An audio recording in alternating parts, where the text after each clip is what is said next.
There comes a moment in one's spiritual journey when the whole weight of outward seeking begins to dissolve, not because one has found all the answers in the world, but because one begins to sense, sometimes faintly, sometimes with great force, that the answers were never in the world at all. We spend years, even lifetimes, believing that peace is to be found in better circumstances, that safety lies in stronger defenses, that healing is the result of manipulating matter and improving conditions. And yet, as many of you have discovered, the more we look outward, the more the heart is left untouched. Something in us begins to whisper, there must be another way.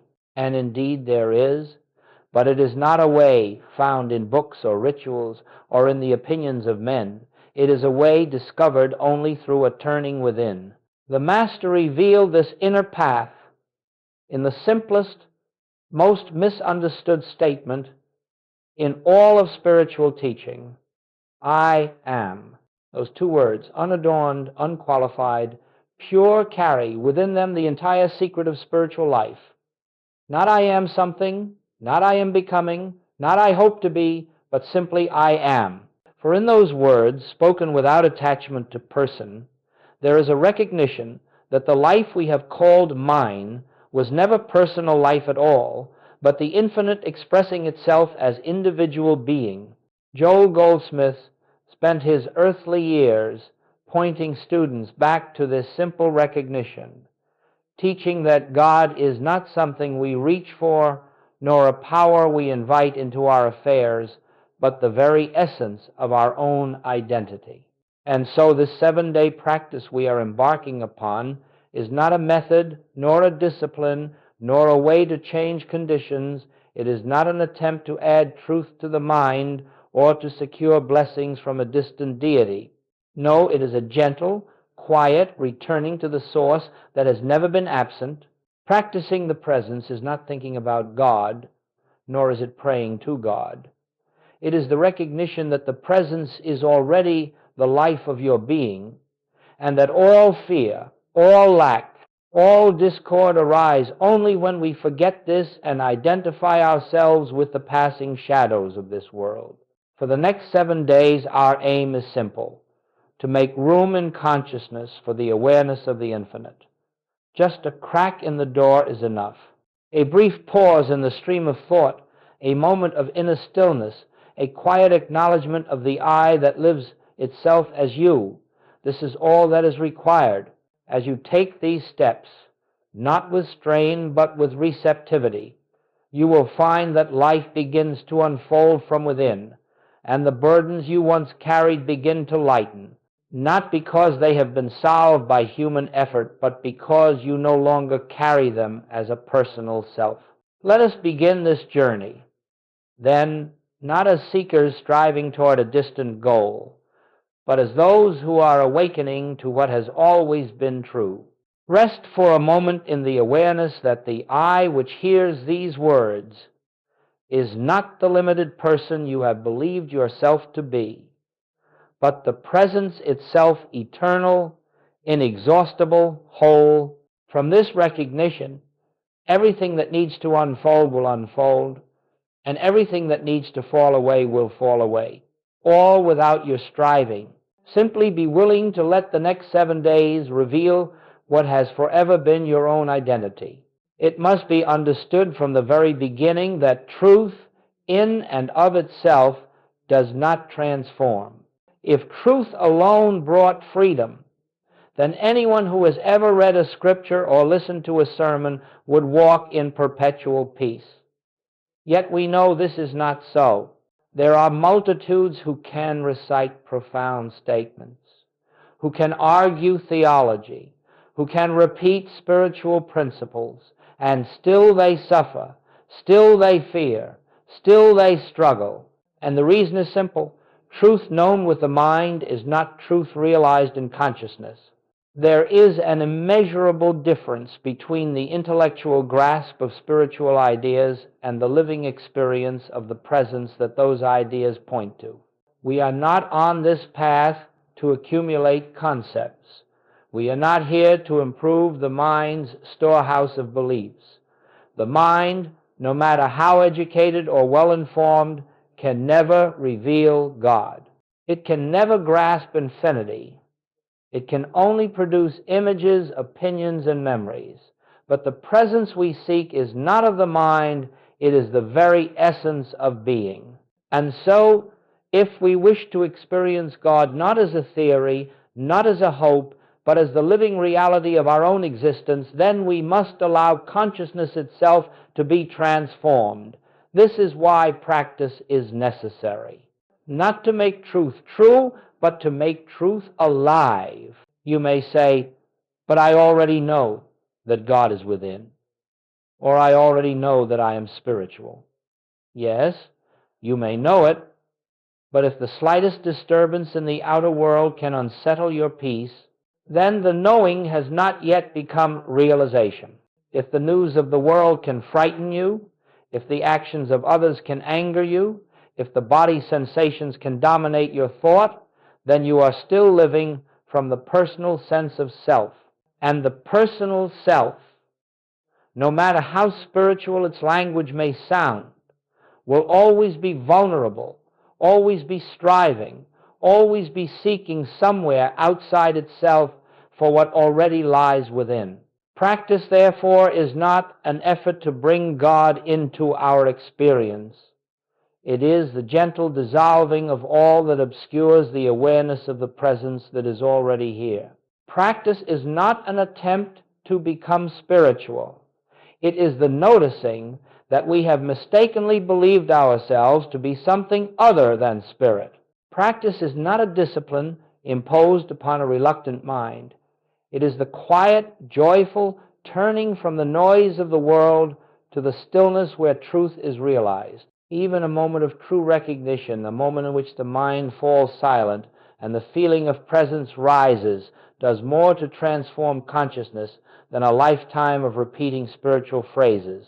And so we practice not through force, but through willingness, not through ritual, but through receptivity, not to change God, but to yield to God. As we move through the days ahead, you will find that each practice serves a single purpose: to shift your identity from the personal I, which suffers, fears, and struggles, to the infinite I, which is the very life of God expressing as you.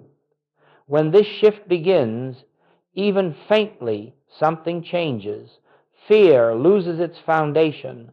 Lack begins to dissolve. Loneliness softens into presence. And you realize that you have not invited God into your life. You have awakened to the fact that God is your life. This is why we practice. Not to attain anything, but to awaken. Before we enter into the specific practices of our 7 days, we must pause for a deeper understanding of what it truly means to practice the presence. For if we misunderstand this foundation, we will reduce the most sacred opening of consciousness to a technique, a ritual, or an attempt to manipulate the outer world. And nothing could be further from the intent of these teachings. Practicing the presence does not mean affirming statements in order to make them true. It does not mean visualizing conditions until they conform to our desires. It does not mean persuading God to act on our behalf, nor does it mean achieving a higher state of mind through willpower or concentration. All of these approaches assume that God is separate from us, that the divine must be summoned or invoked, and that we must make something happen by the activity of thought. But in spiritual truth, God is already the life of your being, and no thought can bring God closer or push God away. The presence is not something to reach for, it is what you already are. The presence is not a power to harness, it is the only power there is. The presence is not a distant deity to appease, it is the I that hears these words. When we practice the presence, we are not adding anything to ourselves. We are letting go of everything that is not ourselves. We are not trying to create harmony. We are noticing that harmony is already the nature of divine being. We are not attempting to free ourselves from fear. We are relaxing out of the false identity that fears.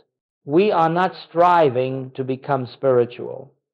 We are recognizing that spirit is the reality of our existence, whether we know it or not.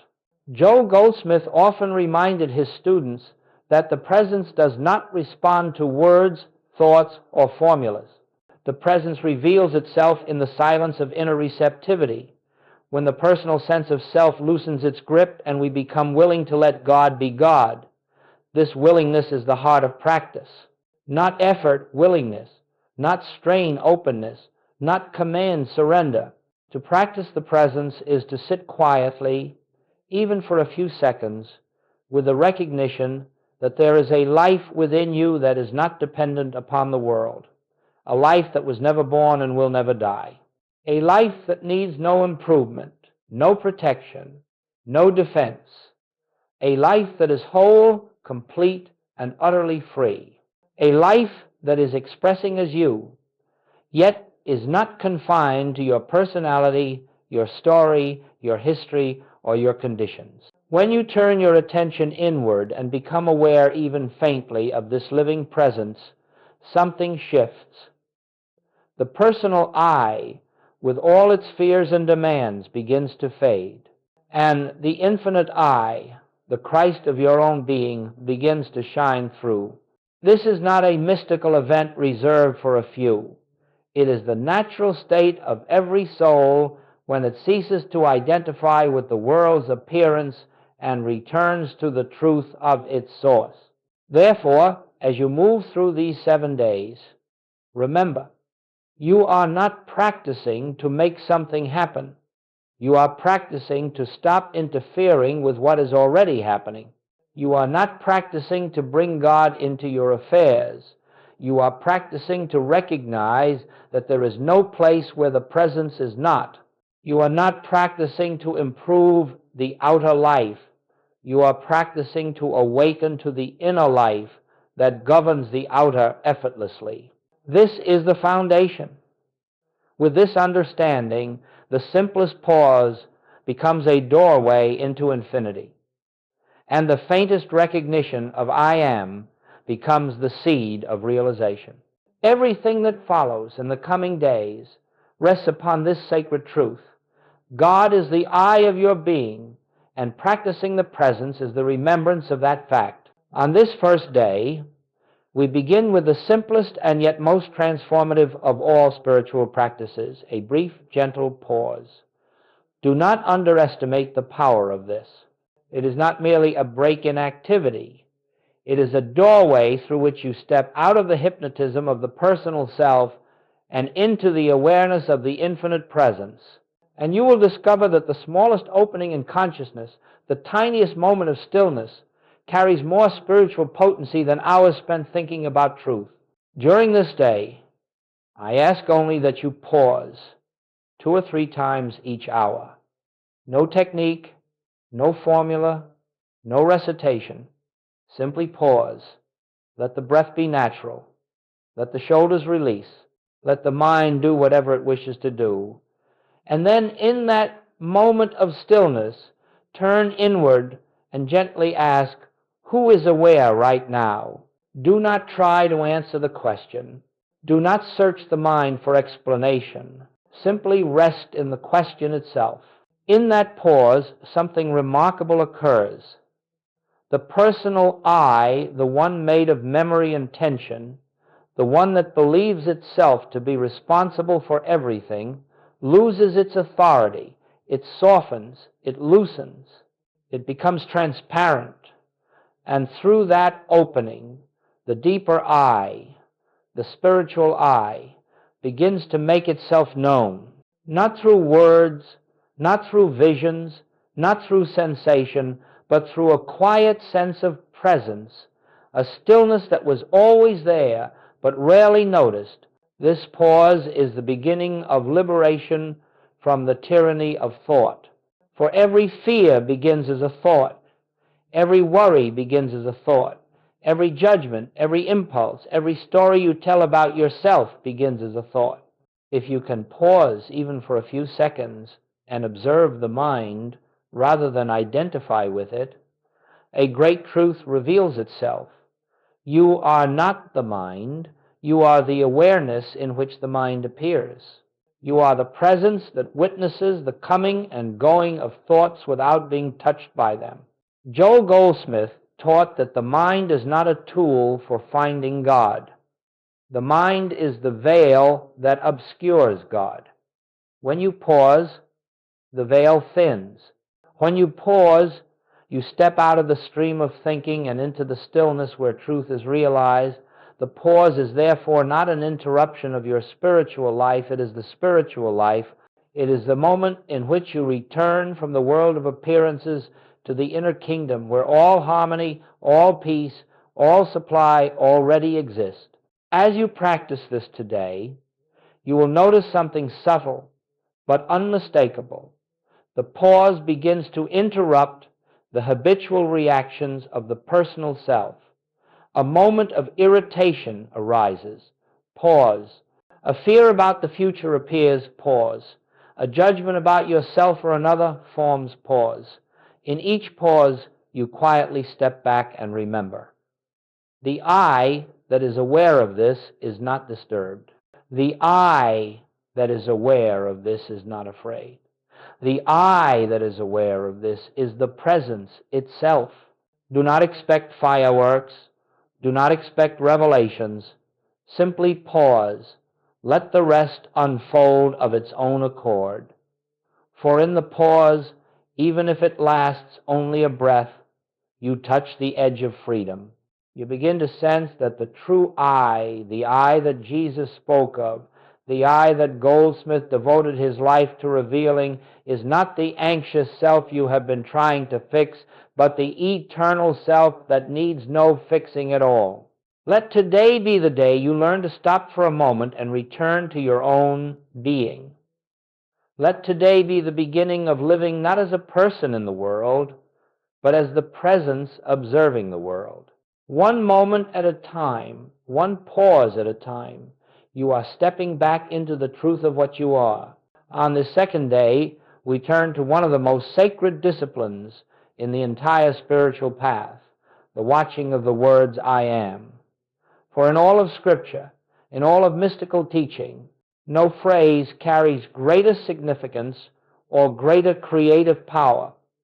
When Moses sought the name of the infinite, the answer was not a doctrine, not a philosophy, but this: I am that I am. Let this day be a day of resting, not striving, not seeking, not reaching, just resting. For in the resting, the personal sense of self grows quiet, and the infinite begins to shine through. You will not make this happen. You will simply allow it. And as you continue this gentle practice, you will discover that the more you rest in the impersonal I, the more life flows harmoniously, effortlessly, and without conflict. Yet how casually the world uses this sacred name, how unknowingly we attach it to fear, to limitation, to lack, to conditions that have no reality in the kingdom of spirit. I am sick, I am lonely, I am failing, I am not enough. And with each of these statements, we unknowingly bind the infinite to the finite, the eternal to the temporary, the perfect to the imperfect. Not in truth, but in our experience. For whatever we associate with the words I am becomes the identity through which we live. Today's practice is simple. You will watch your use of I am, not with judgment, not with condemnation, but with quiet awareness. Whenever you hear yourself say I am, followed by a condition, I am tired, I am worried, I am behind, I am overwhelmed, pause. Let the words echo within you, and gently recognize these are not true of the I that I am. These are statements about a passing appearance, not about the life that witnesses the appearance. Do not try to correct the statement quickly. Do not rush to replace it with something positive. Instead, rest for a moment in the recognition that the I which observes the condition is not the condition. The I that says, I am tired, is the infinite aware of a temporary sensation. The I that says, I am lacking, is the infinite witnessing a passing belief in limitation. The I is never tired. The I is never lacking. The I is never afraid. The I is the presence of God. As you observe this throughout the day, you will begin to see how unconsciously you have been affirming the false identity. You will notice how often you have spoken as though the body were the self, as though the emotions were the self, as though circumstances had power over the self. And each time you notice this, something quiet begins to awaken. The recognition that your true identity cannot be defined by the world's conditions. At the end of each observation, let a gentle inner correction arise, not an affirmation, not a forced statement, but a recognition. The I that I am is infinite presence. The I that I am is untouched. The I that I am is whole. Let this recognition be soft, unhurried, without strain. You are not trying to change anything. You are reclaiming the sacred name of your being. You are acknowledging that the I which watches the mind, the I which notices the emotions, is the same I that Jesus spoke, from the same I that is the life, substance, and activity of God. As you do this, slowly, quietly, your sense of identity will shift. The burden begins to lift, not because conditions have changed, but because you are no longer identifying the infinite with the finite. You are withdrawing the power you once gave to appearances. You are standing in the truth of your being. Let this day be a day of sacred awareness. Every time you speak, I am, pause. Feel the holiness of that phrase. And let it remind you that the true I, the only I, is the presence of God expressing as your individual consciousness. This is the beginning of freedom from the false self, the beginning of living from the Christ within. On this third day, we take a step deeper into the heart of the spiritual life. For now, we are no longer merely observing the misuse of the sacred name. We are beginning to rest in the truth of that name itself, to sense even faintly the impersonal I. That is the foundation of all spiritual realization. This is the day in which we begin to taste the difference between thinking about God and resting in God, between knowing that I am is divine and sensing the living reality of that truth within ourselves. Set aside 10 minutes, morning, midday, and evening. Sit quietly, without urgency, without expectation. Let the mind be whatever it wishes to be. Let the body relax. Let the world go its own way. And then, in that sacred stillness, gently bring your attention to the simple recognition, I am. Do not add anything to it. Do not complete the sentence. Do not qualify or interpret it. Just rest in the bare awareness of being. What you will begin to notice is subtle but profoundly important. As you rest in I am, you will discover that this I is not the personal sense of self that you have habitually identified as me. It is not the one with opinions, memories, likes, dislikes, fears, or ambitions. It is not the one who worries about tomorrow or regrets yesterday. The personal sense of self may still be present, but as you remain quiet, you begin to sense that it is something you observe, not something you are. The I that you rest in is impersonal, infinite, silent, and free. It was present before thought appeared, and it remains after thought subsides. It does not change with circumstance, nor does it rise or fall with emotion. It simply is. This recognition is the beginning of Christ consciousness. Not a vision, not an experience, not a dramatic event, but the quiet awareness that the I of you is not the personal self you have been trying to repair. The I of you is the same I that lived as Jesus, the same I that breathed as the prophets and mystics, the same I that is the life of every individual on earth. It is the presence individualized yet never divided. As you sit in this awareness, you may notice that the mind attempts to pull you back into language. I am peaceful. I am loved. I am one with God. Do not fight these thoughts, but gently release them. Even the most beautiful spiritual thought is still a thought, and our purpose today is to return to the pure awareness of being, where words cannot enter and concepts lose their grip. What you will begin to notice is subtle but profoundly important. As you rest in I am, you will discover that this I is not the personal sense of self that you have habitually identified as me. It is not the one with opinions, memories, likes, dislikes, fears, or ambitions. It is not the one who worries about tomorrow or regrets yesterday. The personal sense of self may still be present, but as you remain quiet, you begin to sense that it is something you observe, not something you are. For this innermost I, the one that cannot be seen, cannot be grasped, cannot be defined, is the presence that lives itself as you. The more deeply you rest in I am, the more you will begin to sense that this awareness is not located in the body. It does not begin behind the eyes or end at the skin. It has no boundary, no shape, no form. It is everywhere and nowhere. It fills the room and extends beyond it. It contains the world, yet is untouched by the world. This is why Joel Goldsmith often said that God is the I of your being.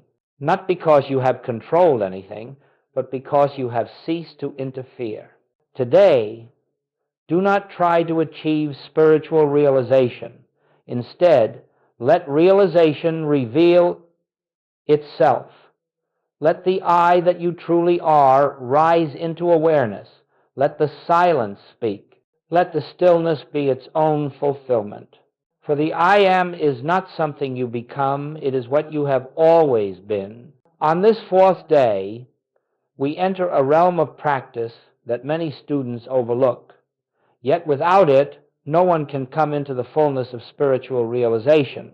Up to this point, we have been turning inward, discovering the impersonal I that is the life of our being. But now we must extend this recognition outward, for the presence that animates us is the same presence that animates every individual we meet. Until this truth becomes the basis of our seeing, we will continue to experience conflict, fear, and separation. And where there is separation, there can be no true realization. As you move through this day, every person becomes your spiritual opportunity, whether you speak to them or merely pass them on the street, whether you approve of them or feel resistance toward them, whether they inspire affection or stir discomfort. Pause and quietly recognize this one, too, is the I am, not their behavior, not their personality, not their history, beliefs, or actions, but the same divine presence, the same infinite life, the same Christ identity that is the truth of your own being. For there is only one I, appearing as many forms, and when you look upon another through the lens of personal sense, you deny the truth of your own self. This recognition is not sentimental. It is not moral. It is not an attempt to force yourself into kindness or forgiveness. It is a spiritual act. It is the beholding of reality where the world presents only appearance. Joel Goldsmith often reminded students that we cannot know the Christ of ourselves while denying it in others. The moment we judge another by their human characteristics, we have slipped back into the false identity. The moment we react to another's behavior, we have forgotten that the world of appearances is not the realm of truth. So today, notice when judgment arises, and it will arise. Notice when criticism forms in the mind, it will form. Notice when irritation appears, when impatience surfaces, when an old story about someone returns. And in that very moment, do not fight the reaction. Simply pause. Let the reaction be exactly what it is, and then recognize this reaction belongs to the personal sense. The I that I am is not offended, and the I that they are is untouched. As this recognition deepens, you will begin to see something extraordinary. The people who once troubled you will no longer have the power to disturb your peace, not because they have changed, but because you are no longer relating to their appearance. You are seeing the presence behind the appearance. You are seeing the Christ instead of the mask. This seeing is healing for you and for them. You may encounter someone whose actions are hurtful, someone whose behavior is unkind or unconscious. The world will tell you that this is cause for anger, fear, or defensiveness. But the spiritual life invites another response. Father, forgive them, for they know not what they do. Not as a prayer for their correction, but as a recognition that all harmful action arises from ignorance of one's true identity. And if they knew themselves as the I am, they could not act in discord, for the nature of the I am is harmony. Do not misunderstand. Recognizing the Christ in another does not mean allowing misuse, nor does it mean abandoning wisdom or boundaries. This recognition simply means that you no longer grant reality to the appearance. You see beyond it. You know the truth. And because you know the truth, you react not from fear, but from presence. Let this day be a day of sacred seeing. Let every face you encounter remind you of the one life expressing an infinite form. Let every conversation be an opportunity to behold the presence, even if silently, even if only for a moment, and you will discover a profound secret. When you recognize the I am in another, your own realization deepens, for there is only one I being recognized. As you practice this, the sense of isolation begins to dissolve. Loneliness fades, not because you are surrounded by people, but because you are recognizing the one self appearing as many. Judgment softens, fear loosens, and the heart becomes spacious enough to hold the world without resistance. For the world you see is the world you perceive through the eyes of the I am. And when you behold the Christ everywhere, the Christ becomes the reality of your own experience. Having spent the first 4 days turning inward, watching the sacred name, resting in the impersonal I, and beholding the Christ in all, we now come to the final movement of our 7-day journey, the unfolding of the presence in the practical affairs of daily living. For truth realized within must eventually express without, not as manipulated conditions nor as human achievement, but as the natural harmony of a consciousness aligned with its source. These next 3 days devoted to health, to supply, and to guidance are not new practices so much as deeper recognitions of what has already begun to reveal itself. Day 5, health. The I that I am cannot be sick. On this 5th day, we turn our attention to the realm of health, not to change the body, not to fight symptoms, not to battle disease, but to recognize that the body is not the seat of your identity. The body is an instrument, a vehicle through which the infinite lives, its life in the world of form. And like any instrument, it reflects the quality of the consciousness that governs it. As you move through this day, whenever any sensation appears, discomfort, fatigue, tension, or even fear of illness, pause. Become aware, not of the sensation, but of the one who is aware of it. Bring your attention gently to the recognition. The I that I am is not in the body. The body is in the I. This is not denial. This is not pretending. This is spiritual fact. The body may express harmony or disharmony, but the I that witnesses these changes never changes. The I is perfect life. The I is the divine substance. The I is untouched by pain, decline, or disease. And so, instead of identifying with the appearance, I am sick, I am hurting, I am weak, let the recognition arise. The infinite life that I am cannot be ill. Then rest. Do not attempt to force healing. Do not attempt to visualize wholeness. Simply rest in the awareness that health is not something to achieve, but something to reveal. Healing occurs not when we fix the body, but when we cease to identify the body as ourself. As you move through this day, whenever any sensation appears, discomfort, fatigue, tension, or even fear of illness, pause. Become aware, not of the sensation, but of the one who is aware of it. Bring your attention gently to the recognition. The I that I am is not in the body. The body is in the I. This is not denial. This is not pretending. This is spiritual fact. And as you continue this practice, you will notice a quiet shift. The fear surrounding symptoms begins to dissolve. The urgency to fix the body relaxes. And in that relaxation, the body often responds naturally, aligning with the harmony already present in the deeper I. On the sixth day, we address the area that burdens so many hearts supply: money, livelihood, opportunity, security. The world teaches that supply comes from external channels, from employers, clients, investments, people, circumstances. And when we believe this, fear becomes our companion, for the world's channels are always changing. Throughout this day, whenever thoughts of lack or fear arise, whenever you find yourself worrying about resources, pause and gently recognize, I am not sustained by the world.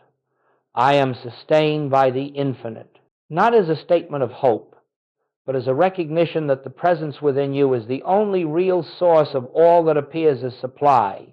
The forms change, jobs change, people change, circumstances shift, but the source never diminishes, never fails, never withholds. If a channel closes, give thanks. It only indicates that another channel, more aligned with your unfolding consciousness, is preparing to open. But do not look for the new channel. Look only to the source. When you rest in the I am, the right channels reveal themselves in ways you could not have planned. Let this day be one of inner abundance, not affirmations of abundance, but recognition that abundance is the nature of the infinite expressing itself as you. You will find that as fear loosens its grip, ideas emerge, opportunities unfold, and supply flows without the strain that accompanies personal effort. Day 7. The presence goes before me. On the seventh day, we turn to guidance, the quiet direction of life that emerges not from mental planning, but from the wisdom of the presence itself. The personal self is always trying to decide, to choose, to predict, to control. But the I that we have been resting in these past days does not plan. It unfolds. It reveals. It goes before us. Today, before any action, decision, or communication, pause. Let the mind grow still and gently acknowledge, the presence goes before me to make the way straight. This is not a request for guidance. We do not ask the infinite to do what it is already doing. This is a recognition that guidance is as natural as breathing, as effortless as the rising of the sun. It is the function of the eye to reveal the next step, the next word, the next movement. You will notice that as you cultivate this awareness, decisions become easier. Confusion begins to dissolve. The sense of having to figure things out diminishes. You find yourself moving with an ease that does not come from effort, but from trust. And in time, you will discover that the presence that goes before you also remains behind you, beside you, and within you, for it is your very self. This seventh day completes the movement that began when you first paused. In the pause, you stepped out of the personal sense of self. In the resting, you touched the infinite. In seeing others as I am, you dissolved separation. In health, supply, and guidance, you discovered that the presence governs all. Now, everything that unfolds is no longer lived by me, but by I am. As we bring these 7 days to a close, let us pause once more, not to end something, but to acknowledge that a new beginning is quietly unfolding within you. For the 7 practices we have taken together were never meant to be isolated exercises, performed for a time and then set aside. They were invitations, gentle openings that have begun to shift the center of your identity from the personal sense of self to the infinite I that has always been your true being. And when that shift begins, even faintly, life itself takes on an entirely different character. You may notice that fear no longer arises with the same authority it once held. The mind still produces its thoughts, its imaginings, its anxieties, but they pass through you more lightly, for you have discovered that the I which observes them is not disturbed by them. The body may still have its sensations, its rhythms, its changes, but you know now that the I is not in the body is in the I. Circumstances may still fluctuate, supply may still move through different channels, relationships may still evolve, but beneath it all, there is a growing awareness that your good does not come from the world. Your good comes from the presence. This is the quiet miracle of living as the I am.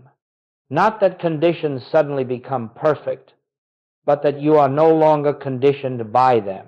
Something within you has stepped out of the dream of personal identity and into the light of spiritual identity. You begin to feel that your life is not something you must manage, control, defend, or improve. Rather, life becomes something that unfolds through you as the activity of the infinite. And in this unfolding, harmony appears not because you have achieved it, but because harmony is the nature of the presence when the personal self is no longer interfering. Do not expect to remain in this awareness every moment. Do not imagine that spiritual realization is a straight line, free of fluctuation. Even the greatest mystics had moments when the old sense of self attempted to reassert itself. But now you know the way back. With a single pause, with a single breath, you return to the truth. The I that I am is the presence of God. There may be days when you forget. Then gently remember. There may be moments when fear arises. Then quietly rest. There may be times when the world appears overwhelming. Then close your eyes, breathe, and return to the I that is never overwhelmed. Each return deepens the imprint of truth upon your consciousness. Each recognition draws you closer to the realization that the Christ, the I am, is the only life you have ever lived. Do not attempt to measure your progress by what happens externally. That is the old way. Instead, measure it by the inner sense of peace, the subtle quiet that begins to permeate your days, the gentle awareness that something greater than your personal self is living your life. When you sense that peace, even for a moment, you have touched the kingdom.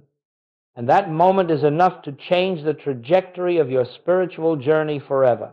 Let these 7 days be the foundation for a new way of living, not striving, not seeking, not reaching outward for what already lies within, but resting in the truth, that the eye which hears these words is the eye that Jesus declared to be the life, the light, the way, the eye that is whole, the eye that is supplied, the eye that is guided, the eye that is free.